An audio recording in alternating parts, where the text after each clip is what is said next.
it's fun for me to visit with y'all because Jennifer and I obviously own this business, and y'all own your business, right? So give us just a little bit of a background on how y'all started, and just the relationship part of it too, like how all that kind of came together. Yeah, okay. How Tiff Street started, there's lots of rumors about how Tiff Street got started. A lot of professors at UT like to claim we came up with the idea during one of their classes, but that is not true. But the real story is we were sophomores at UT, and the idea came about because my now lovely wife here stood me up on a date. And so I'll let her tell you the actual story. Okay. We're from Richardson, which is outside of Dallas, and so we were there for winter break, our sophomore year of college. And yes, I stood him up on a date. I didn't call when I should have. I didn't have a cell phone, and my thing ran long. I didn't call him. And when I got home, my mom said, that was really rude. You should do something to apologize. So I used to make cookies for fun. So I made a set of cookies, and I drove him over to his dad's house where he was staying. And when I got there, they were still warm. And so he takes them, and everything's fine. I get back home, and he calls me and says, hey, when we get back to school, we're going to do this like a business. It's going to be just like pizza delivery, only but with cookies. And I was like, okay. Actually, my immediate answer was no. No, I didn't want to do that at all. I had no interest in doing that. But he was really persistent, saying, no, it's going to be fun. It won't be any hard work. We'll make tons of money. And, fast forward a couple months, and none of that was true at all. But a couple years. Yeah, a lot of years, actually.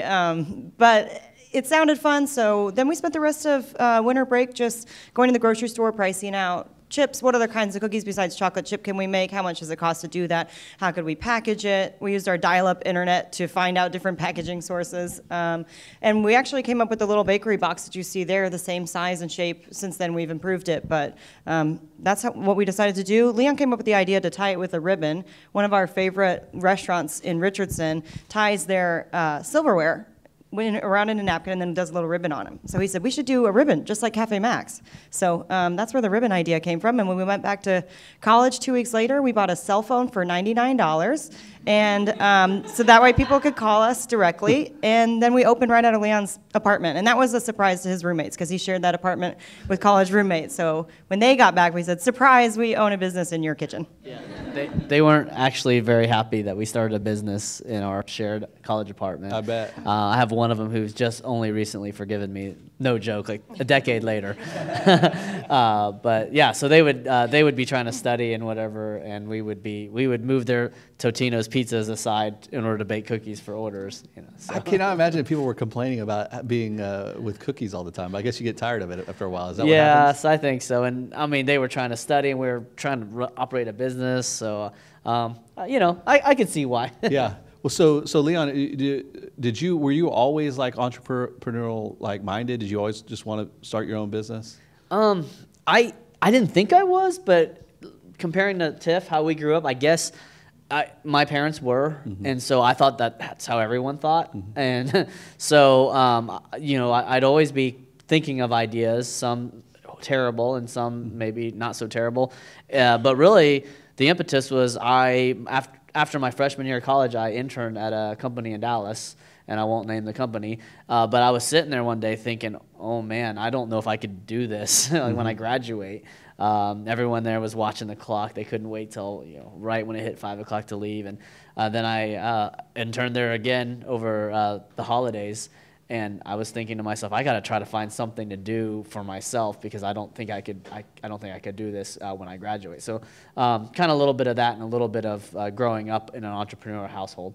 Yeah. So there's this phrase that one of the questions that came to me was this idea of having a side hustle. So like if people are professionals right now and they want to be an entrepreneur, you guys were students, so it's kind of like that was your.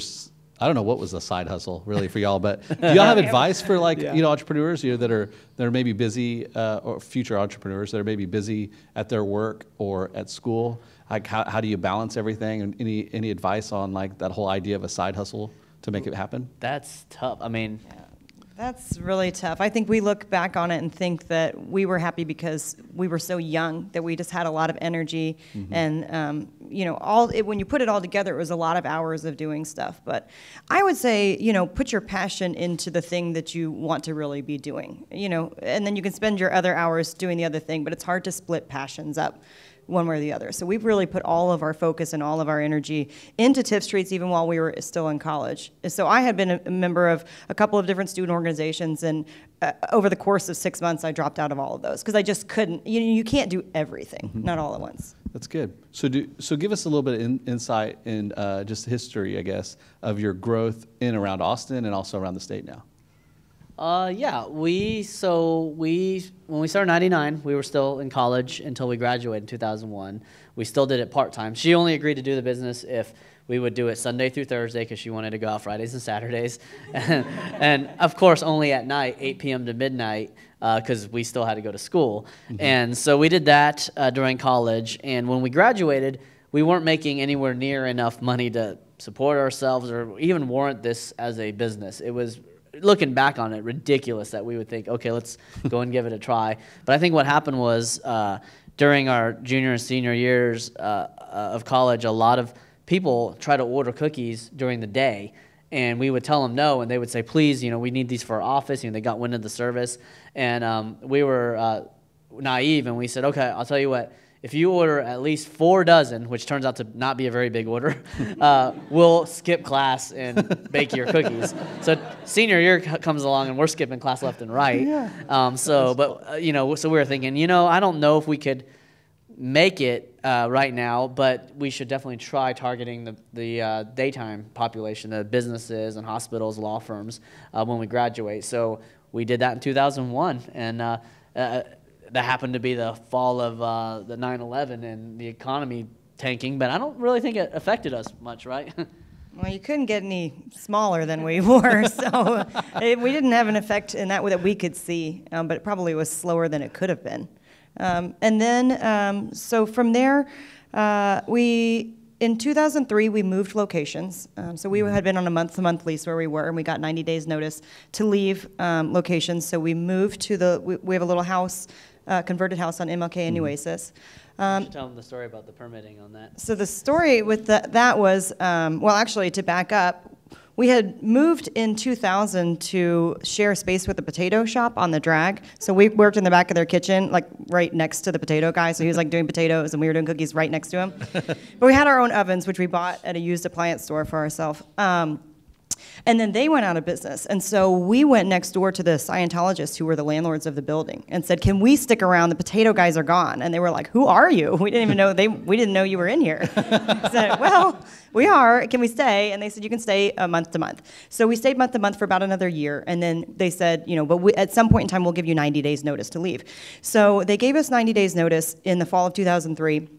And what we needed to do at that point was find another location that was really close to campus, that had parking, that could become a kitchen, but we had no money and no business credit whatsoever to do that. So as it turned out, that's difficult to do, but we didn't know that until we started looking. But we did find a converted house that had been converted into a real estate office. It's a house from the 1940s. And for some reason we saw it, and we had exhausted all other retail ideas. So we said, well, what about this? We'll just change this into a kitchen. And we somehow convinced the landlord to agree to rent to us, so problem number one. And then we had to actually build it. And at this point, I don't know, we probably had 60 days left. And so to give you a little frame of reference, the permitting in Austin right now takes probably about 5 months, and that's after paying an architect thousands upon thousands of dollars to draw up plans for you, take them to the city. It takes about 5 months to get them to say yes, and then you build, and that process takes about 4 months. Well, we had about 60 days to do all of this at this time, and with no money, but also young enough to not know you couldn't do it. So we drew. What we ended up doing was drawing out. I literally measured all of our equipment, cut it out on a piece of paper, taped that to another piece of paper, and put it down where I wanted it to go in this house. And then we Xeroxed it and took it to the city. Leon did, and said, "Can you permit this?" And yeah, you tell me how that works. And like Tiff says, we spend tens of thousands of dollars on architects and engineers now, and it takes 5 months. I gave them that piece of paper, and I don't know what happened, but I think they felt so sorry for us. They gave us approval in 1 day. Wow. They walked me through, and you guys have probably written about the city of Austin permitting. Yes. And they walked me through each department, and we like to think that they looked at it and probably said to each other, like, these kids aren't going anywhere, whatever, you know. But yeah, and so we still have that piece of paper framed to this day with the little whatever on it. And yeah, so we opened that house in 2003, and that's kind of a good turning point for the business, because until then we were mainly on the drag, and so we really were targeting a lot of students, and we're trying to target the daytime crowd, but moving a little bit closer, I guess would it be south of MLK, brought us closer to the business crowd, the downtown crowd, and that kind of helped us. And from there it was still a couple more years of 120 hour a week work weeks for Tiff and I, working all day and night. But by 2005, things started turning the corner, and we kind of felt like, oh, you know, maybe this will work. And then, of course, we went ahead and shot ourselves in the foot, because we thought, oh, okay, Austin is done growing. Austin can not possibly order more cookies than they do from us now, so we need to go to another city. So in 2006, we thought, okay, let's open in downtown Dallas, which turned out to be completely wrong, I guess, in hindsight. I mean, it's fine now. But yeah, but what happened was downtown Dallas opened, and then the store just took it just went on another level, and we could not handle the orders we were getting. So we had to quickly scurry back over to Austin and open North Austin in 2008 off 183, and then Westlake in 2009, just to be able to handle the business. But at that same time, the Dallas location was all by itself. And we miscalculated. Even though we're from Richardson, we didn't really think about it. But the Dallas is just much bigger, and so we'd get a company that would give us a list of 100 clients, and they'd say, "Hey, I want you to deliver to all 100 of these clients." We'd look at it, and we'd only be able to deliver like 10 or 11 of them, and so we were leaving a lot of money on the table. So we decided, okay, at that point, we need to go back and open up Dallas in succession. So in 2010 we did Addison. 2011 we did Hillcrest, Plano, and Richardson. Wow. So that's kind of the history of how things worked as far as our early stores. Was it pretty cool to go to Richardson, go back home, open a location there? How'd that feel? Yeah, it was fun. It was fun, and I think the staff still are constantly getting teachers that come in and say, "I was Leon's teacher." Oh yeah, Mrs. Brooks. I thought she was long gone, because she was so old. Do you remember Miss Brooks, Shannon? You remember how old she was when we were in elementary school? Well, apparently she walked in the other day because someone said, "Hey, one of your teachers, Mrs. Brooks, says hi," and I was like, "What?" That's great. So yeah, so people are still coming in, and yeah. So you guys have built like this incredible brand here. I mean, just an incredible brand. One thing, I hope Kim doesn't get mad at me, but we do these culture books here, like where we kind of create this book for people to know like how awesome how much we love each other, how much we love this place or whatever. And so we ask for like employee feedback on these culture books. We put them together, we put them, we give everybody one, and it's really cool stuff. And one of the questions they asked this year on the culture book was, they said, what would you hashtag like about working here at CI? And we have all these things like, print ain't dead, hashtag print ain't dead. We have, CI rules, all these good things. And then there's one of the hashtags that's on there that says, did somebody say Tiff's Treats? So it's like y'all are like part of companies' cultures, Right. Yeah, and you've built this brand that people and companies all around, the state really, that love y'all. How did you build this brand, and what kind of advice would you give somebody that said, hey, one day I want my company to have the same kind of brand that Tiff's Treats has? Well, Thanks. Thank you. It's a huge compliment. I think we did realize early on that people had an emotional connection to our company. And I don't know that that's something that we necessarily did, but it was just, it was a very family-based business. It was just he and I at the beginning and just doing it with passion. But I think also our product lends to that. It's a warm product. Ultimately, we just strive to do everything the best possible that we can in terms of customer service and the product being consistent and warm every time, and is really important to us, and it's important to our staff that we do everything right, and then if we don't, that we make it right. So I think some of these just company tenets that we have help with that. Yeah, and so she's basically, she just went through a couple of we have a Tiff's top 5. It's our top 5 values. Okay. And because when we realized that people were having an emotional connection to us, we were saying to ourselves, and just Tiff and I, and as our leadership team too, we're thinking, how can we bottle this up, as we expand, because you can lose it so easily going to another city or another state eventually. And so we came up with our Tiff's top 5, and number 1 on our top 5 is just so simple, and it's we make people happy. And we put that there because if there's nothing else that, there's nothing else that we need to concentrate on more than just that.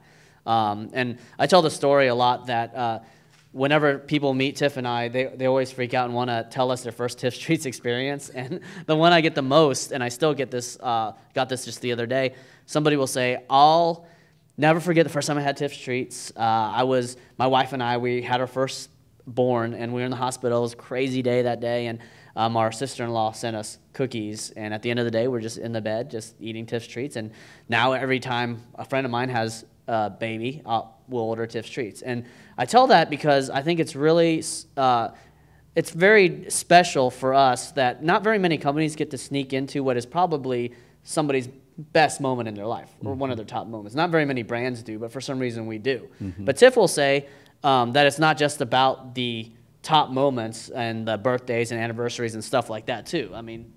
Yeah, I'm sure you guys know that we don't just do gift giving. It's not just occasion giving. But we still feel the same way if it's just a meeting at Friday, 2 o'clock, or just a group of people wanting to have a break in their day. It's still an opportunity for them to have a high point in their day, and we feel that responsibility. So, as a company, we know that that's what you're expecting, and we're trying to provide that for you. That's right. When I'm doing training and it's 2 o'clock, I'm like, Amanda, where are the Tiff Streets? Yeah. And when for whatever reason, if it's like a Jason's Deli cookie tray, it just doesn't do the same. I'm like, so it's not just about just bringing happy, it's obviously the quality of the product. Is that part of the other, what are the other 4 values that y'all have? So the other ones, we are passionate. So we hire passionate people. We're passionate about charity. We're passionate about warm cookie delivery and creating an industry that doesn't exist. And then we adapt and grow. Yeah. That's a big one for us because warm cookie delivery is not an industry where you can just buy things off the shelf. So we've always had to adapt things for us.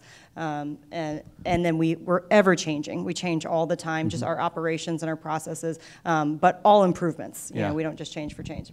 Right, and we make it right is another one, and then we protect the brand is the one that you're probably talking about with quality. Yeah. So early on, we read a book that probably many of you have read, Good to Great. Yeah. So we basically really liked the hedgehog concept and stole that for ourselves.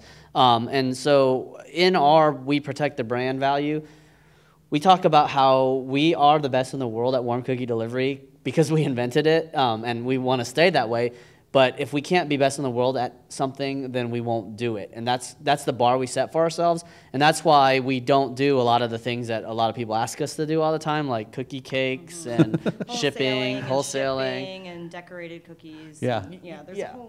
There's a whole host of offshoots that you could do, but really those are completely separate businesses. Could you house them in the same kitchen? Yes, probably, but you'd have to have a whole separate department with a whole separate staff and a whole separate set of operations. So for us, it doesn't work for us in being best in the world at warm cookie delivery to also have a decorating section, so it just doesn't work for us. So we try to concentrate and keep things simple. Now that's really wise because I'm sure you have really smart business people, right, that you really respect that will say, hey, this is what you need to do. Oh, yeah. And every how, day. Yeah. So how do you guys stay focused on that commitment to, especially when you're getting advice from people that you really respect and, they've done really good things? That's a good question. We are really laser focused on warm cookie delivery, and we don't feel like we've maxed out what we can do with warm cookie delivery. So until we feel like we have, we don't think that we need to be doing offshoots. So even if somebody's really respected and has a great idea, it doesn't mean it's a bad idea. It's just that they're not in the day-to-day with us, so they're not really in the trenches enough to be giving us that educated piece of advice, if that makes sense. Sure. And I was just in a board meeting and something like that came up, and it's easy. We just pointed to number 3 in the top 5 and just said, we protect the brand, that's our values. And so it's actually helped us all the way up into the boardroom to have, that value. That's great. So you mentioned the Austin's growth. Recently Amy's Ice Cream said they're not going to renew another icon, Austin Icon. Oh, yes. They're not going to renew their lease in South Congress. How is traffic with delivery and just the rising rents? How has that impacted, your business? Are you concerned about it? Like, how do you process through that? We have been pretty lucky in the fact that most of our leases in our company, and this won't always be the case, but we signed them in 2008, 9, 10, and 11. Yeah. So, and we were able to basically lock down rents for 20 years at those rates, near those rates. Yeah. So we're actually finding, now it's getting into newer places is harder. We're even in Austin, and in 2010, I don't think I ever gave a landlord any documentation of anything other than I want to rent. They said how much, and we agreed to a price, and I signed that lease. Now we're, even in Austin, we're having to give them our full financials, and they'll want to talk to us, and make sure that we're a good fit for them. It's just a completely different game now. So that is definitely one of the things that is, as the economy is improving, that we're going up against is leases like that. Traffic, it is what it is, and we just have to work around it. Luckily, compared to Austin, we're also in Houston and Dallas, and traffic is pretty terrible, especially in Houston. So, right. So we just work around it. We just hire more drivers. So I'm sure you think about this a lot in terms of overall growth. You get to go out of state. Have you thought about that? And what are some of your big vision dreams of where you want to take the company? Yeah, we plan to go out of state. We don't have anything set yet, but we hope to be making an announcement. We hope to have something out of state by the end of next year, if not multiple locations. And we're looking, haven't narrowed it down to a specific location, haven't signed a lease, but we're kind of doing our research right now. And the goal is really, we're still going to continue to build out Texas. Hopefully in this area, even in the Austin market, we hope to have another store or two in the near future as well. But also go out of state and begin our regional expansion. And one day we hope to have this concept and this brand nationwide is the very big picture goal. Good job. So one last question for me, and I'm gonna go ahead and open it up. One of the things I know that entrepreneurs struggle with is hiring staff, and when do you hire staff? Yeah. As a growing company, you've got operations needs, you've got all sorts of things that are happening, right? Mm-hmm. So how do y'all decide, hey, let's invest now? Because it's usually an investment, right? Mm-hmm. Yeah. So is it when the pain is strong, or is it when you feel the pain coming on, or is it just thinking way ahead? How do y'all balance those things? Well, I wish you could think way ahead and just hire people in advance, but there's budget reasons, budget problems for doing that. I think historically we've sort of waited for the pain. What we sort of normally do, just on the corporate level, is if somebody's outstanding and their work starts to suffer, we know we need somebody else in the department. That's not the best way of doing it. That's just the way we've done it, because our budget has always been small, on the corporate overhead side. We're trying to hire a little bit in advance now, and just seeing, okay, what are we doing next year? How many people can support that kind of thing? And sort of, so for the first time ever, we've got an outline for 2016 and how many corporate staff are we going to need to add based on how many stores are we going to do. So that's kind of how we're looking at it now, but in the past we've sort of winged it for that. Now, the bulk of our staff, we have 350 people, and only about 20 of them are on the corporate side. So most of our staff are operations in the stores. Mm-hmm. And that is handled by HR at this point, but that's a little bit easier. You got to have a body here based on how many sales you've got. That's good. That's great. Okay, I'm sorry, I got to ask one more question. I promise I'll go to y'all. Roles, how do y'all determine between the two of y'all who does what and just who does what?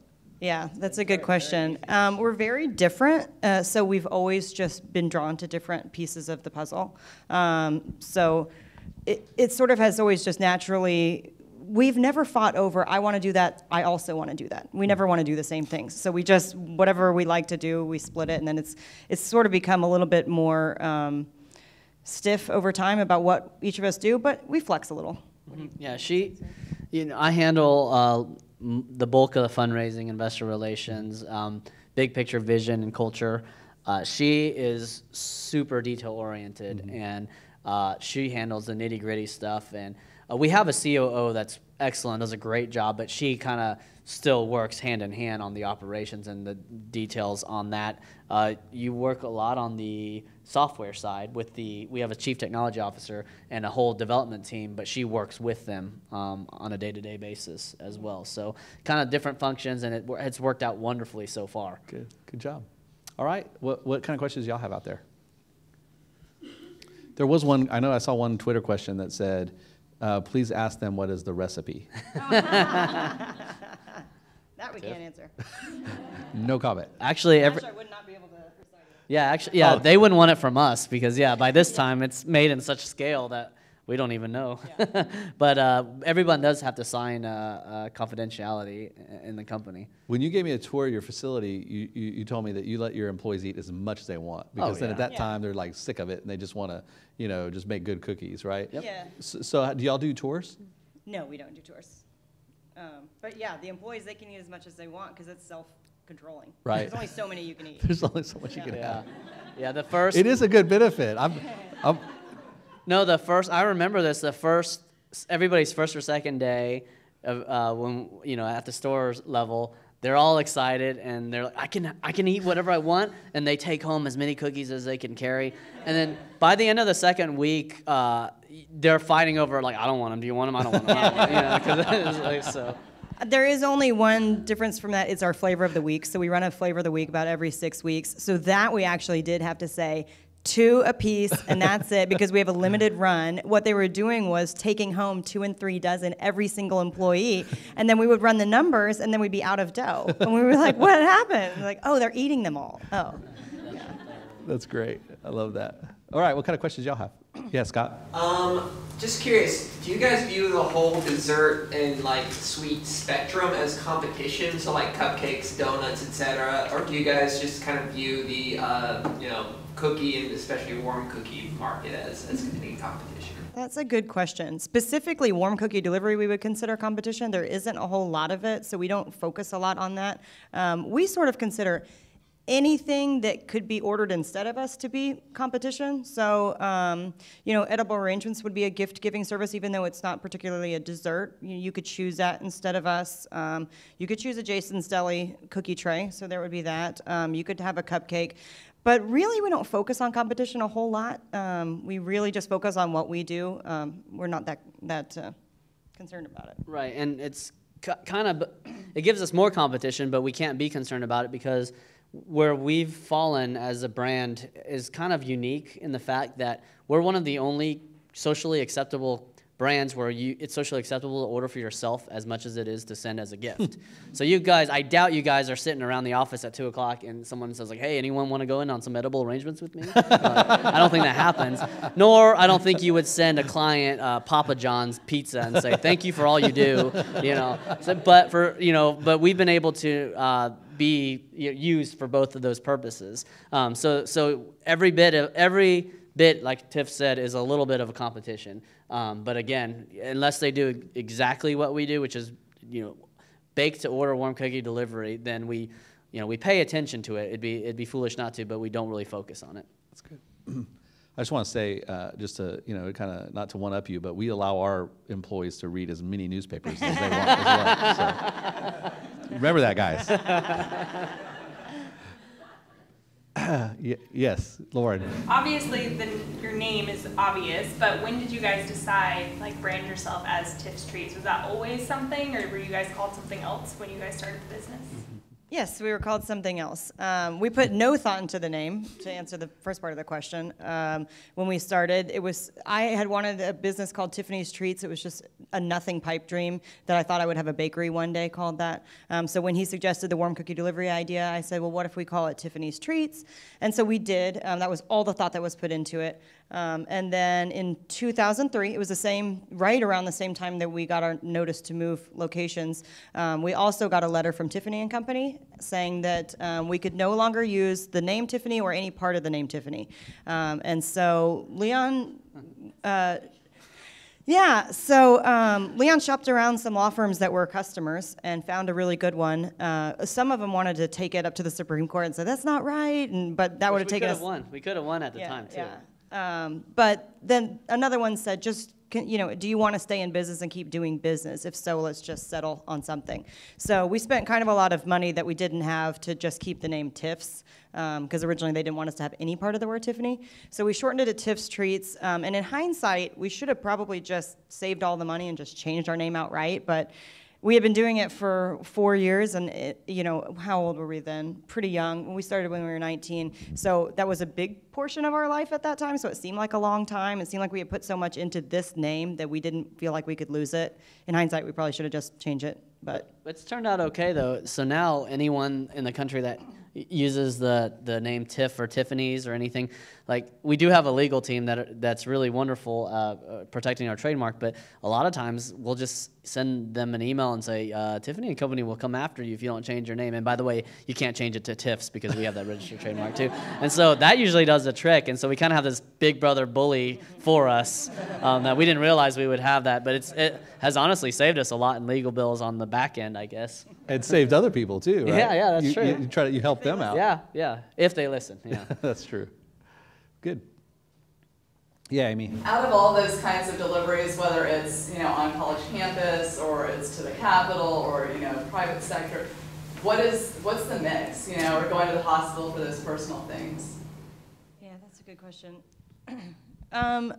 We think the bigger half would just be going to people at work, whether or not it's a work-related order or whether it's just a birthday gift, but it's happening at work. For example, Mother's Day time of year is really busy for us, but not the Sunday of Mother's Day. It's the Friday before because you're grabbing mom at work. So that kind of thing is big for us. Yes, we go to hospitals a lot, and it depends on the store, too, because where the store is located, what's nearby.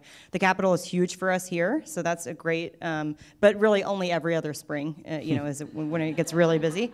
And then college, well, UT specifically is great gravy for us. And of course, that's where we started, and that's all we were focused on when we first opened. But over the long haul, it's really the corporate side that has the bigger budgets, the bigger spend per order, the more repetitive orders. But college is great too. None of the other colleges that we're near has been anything like UT, though. So we get a pop from the others, but not like UT. Yeah, I was watching a UT football game in a AT&T suite, and here comes Tiff Streets Cookies into the suite. I was like, holy cow, this is amazing. Yeah, Emily. Can you tell us a little bit about the volume? You might have touched on it before, but like, what's the biggest cookie order you ever had in one day, and what's like the typical output of cookies for each metro area? Well, our stores are built for volume. Each store can bake 40 dozen every 15 minutes if it really needs to, and on certain days of the year, it's pretty crazy. Yeah.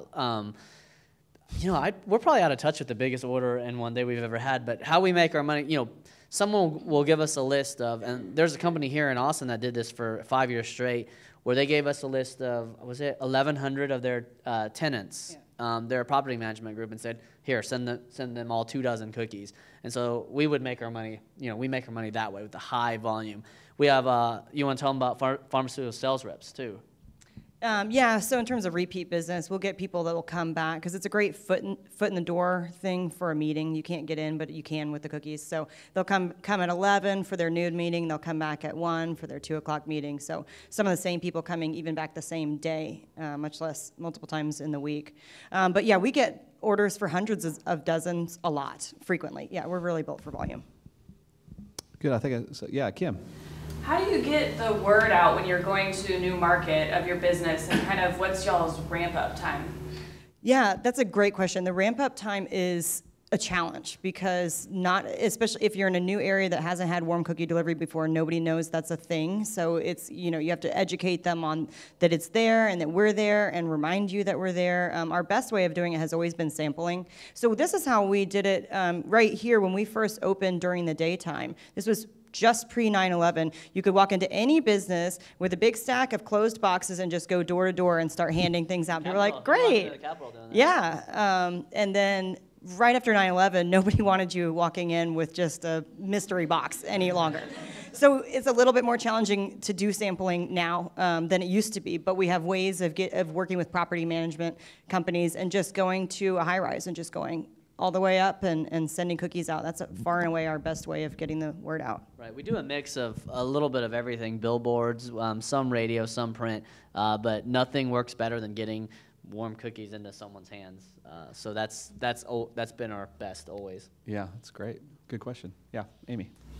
When you were first starting out, how did the recipes come up? Were they recipes that you created, and have you tweaked them along the way? Yeah, it was just a recipe that I used to make for fun from my mom. So it was just something that she taught me. And then in terms of making other recipes, we used a base, sort of the similar dough for each one, and then we just changed the additional ingredients. But over the years, yes, it has been tweaked numerous times. Just, when you go from hand mixing it into a bowl, and then you go into a 20-quart mixer, and then you go to a 40, and then you go into a 140, I mean, things have to be tweaked. It just doesn't stay the same all the time. So there are tweaks just for volume. So it's a little bit different now than it was when we started, but the taste is pretty much the same. Well, Tiff and I could not make cookies anymore, ironically, because we don't know how to work the equipment. Like, if we walked into Yeah. we have no idea what the recipe is for that volume, and we would not be able to. Yeah, I got retrained a couple of Valentine's days ago. The facility that makes all the dough, they had a whole bunch of people were off at once, and it was right before Valentine's Day, so it was kind of a crisis moment. And so all of the corporate staff came in, and I was like, well, someone trained me how to make these, and so I had to get retrained to make the brownies. But That's awesome. That's a great story. I love that. Yeah, Beth. You mentioned continuing to grow in the Austin area. Have you mapped out, where your next stores are going to be? Any plans to go to Blakesley County? We don't have anything signed yet, but we're definitely still on the lookout. Austin has some more, I think, some more pockets that we're not reaching yet. So we definitely have some opportunity there, but we don't have anything signed. Yeah, the best way is if, we have areas of town that we can't hit with our own drivers, and you have to pay the courier to deliver it for you. But we capture that data. So if people, they can vote with their wallets, really. The more people order for courier, if you're willing to pay, how we open in Round Rock, actually, is that we noticed people were willing to pay $20 for a delivery. Even if it was a dozen cookies, they would order a dozen cookies, but then pay $20 just for the delivery. Well, Tiff's Treats doesn't make any money on that fee. That goes directly to a courier. So with enough volume, over time, we've discovered with our data that once it hits a certain number, we'll be able to put a store in that area, and we could drop the delivery fee from $20 to $5. The customer's thrilled. The volume goes up because it's cheaper, and the service is better because it's Tiff's Treats handling your deliveries. So that's how East Austin, which just opened, I guess, 3 weeks ago, maybe? Something like that. Yeah, that's how East Austin finally got us stores. Enough people started ordering for East Austin. For the longest time, we got a lot of requests, and it did not make sense mathematically to go there. But then, in time with the growth of Austin, it did make sense. So that's what we're hoping, and we're seeing. And there's a couple of places that we're thinking, okay, if it keeps growing this way, we should be able to have a store in the next couple of years. Have you ever thought about opening a spot in the airport? Yeah, we get asked that. We just got asked that recently. No, we haven't, just because, the delivery, you couldn't do the delivery, so Yeah, you'd just be do doing them themselves, warm cookies. And in the past, we would never be interested in that because we're only really local, So having people come in, try you one time, and then leave, it doesn't really help us for the repeat business. I was just thinking if I'm like on a way to a business trip to Dallas. Oh, to take them. To take them with me, drive the whole airplane crazy, right? That's true. But I get off in Dallas, I go to my business meeting, I got some Tiff Streets as a gift. But Yeah, well, you never know. yeah, you never know, but that's expensive courier delivery for sure. Yeah. Yeah, John. There's a lot of delivery services, obviously, in town for different types of products and whatnot, and I've noticed I use probably all of them on a regular basis. We use a lot of them. But as they've grown, the service has gone down. I've noticed. It's not quite as personal. They don't seem to maybe be as well trained at interacting with customers, making it right, that sort of thing. As you guys grow, how have you protected that level of customer service? What kind of training do you do, like that kind of stuff? Yeah, I think one thing that helps as you grow is actually having departments that are in charge of specific things. Because I think there's a point in time when it's really small and it's just us and we're seeing every order and everything's great. And then it gets to this middle section where it's too big for just us, but also too small to really have anybody that's particularly in charge. So we're in a better position now to have a centralized call center with a call center manager. So we've got one point of contact for the really big orders and things like that. And then you've got 10 people that are super highly trained on how to take orders, how to answer people's questions, how to make it right if we've done something wrong. So that helps. And then same, we have a COO and district managers that are all in charge of the store managers, and they're all very highly trained. So I think when you have some sort of corporate resource and you make it a priority that you want, we have a very, very very low threshold for errors. Our threshold is it 0.3? Is the goal, 0.3%. 0.3% of our orders, that's our threshold for what's an acceptable level of errors. So it's extremely low, and so we just really push for that. And we track every single error. So we track every error, and then all the managers get at the end of the next day, they get a rundown of their errors from the day before, and then they can discuss and figure out best practices or how to avoid that.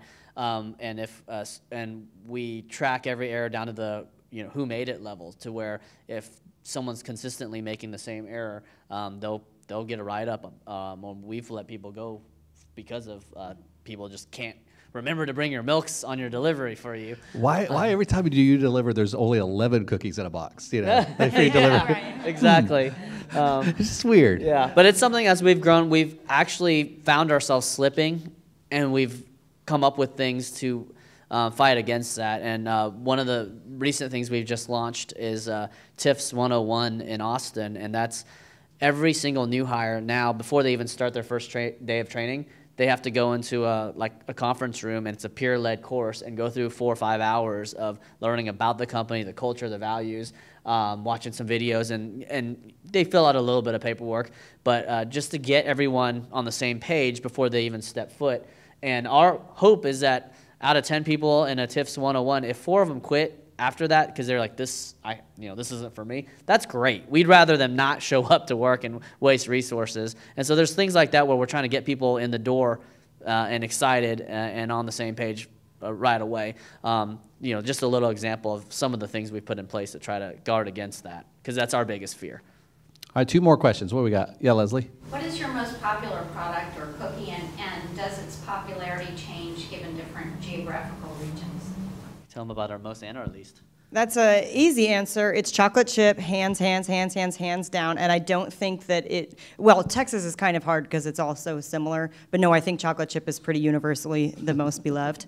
So I don't think that would change. And our least popular is butterscotch chip. Hands down. Yeah, Emily. I was wondering how technology, the advancing technology, we live like in an on-demand culture now, how that might change your business over time. Right now people can call and place the order, but is there ever going to be an opportunity where it's like Uber and you press a button and you get your cookies delivered right there just through your mobile phone without talking to anyone? Yeah, absolutely. We've actually always been really software focused. We had custom software made for us in 2005, which we've continued to improve. So in terms of operating on our end, actually 80% of our orders come in online versus the phone. So we love that stat.